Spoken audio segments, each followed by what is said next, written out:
73 selected. পাকিস্তানৰ পৰা সেয়াই আছিল অভিনন্দন বৰ্তমানৰ অন্তিম ৰেডিঅ' বাৰ্তা।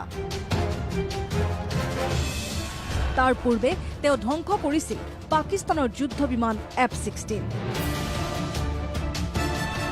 F-16লৈ লক্ষ্য কৰি অভিনন্দনে নিক্ষেপ কৰিছিল ভিম্পেল R-73 এয়াৰ-টু-এয়াৰ মিছাইল। দুয়োখন বিমানৰ মাজত 86 ছেকেণ্ড ধৰি চলিছিল খেদাখেদি।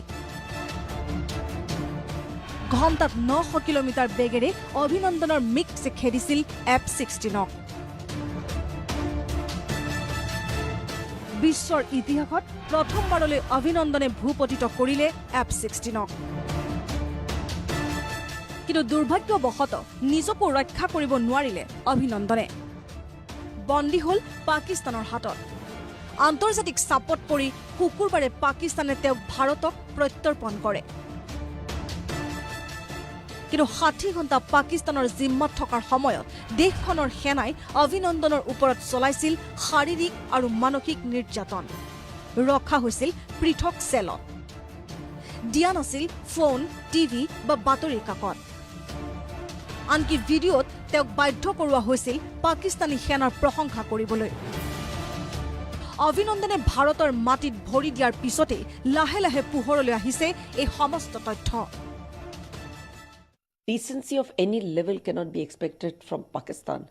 Wing Commander Abhinandan was tortured mentally.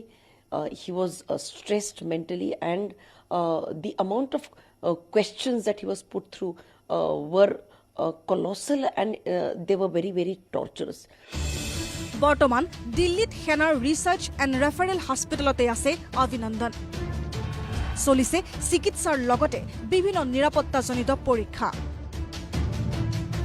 শাৰীৰিকভাৱে অভিনন্দন বৰ্তমান যথেষ্ট সুস্থ বুলিয়েই জানিব পৰা গৈছে। হয়তো দুদিনমানৰ ভিতৰতে মুক্ত হ'ব চিকিৎসালয়ৰ পৰা। কিন্তু হস্পিটেলৰ পৰা ওলোৱাৰ পিছতে তেওঁ ডিব্ৰিফিঙৰ মুখামুখি হ'ব লাগিব। তাত বায়ুসেনাৰ উচ্চপদস্থ বিষয়া আৰু চোৰাংচোৱাৰ সন্মুখত তেওঁ দিব লাগিব আৰম্ভণিৰ পৰা সমগ্ৰ ঘটনাৰ পুংখানুপুংখ বিৱৰণ।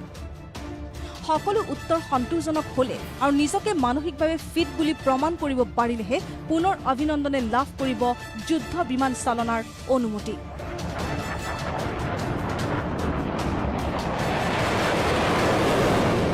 নিউজ ডেস্ক, প্ৰতিদিন টাইম।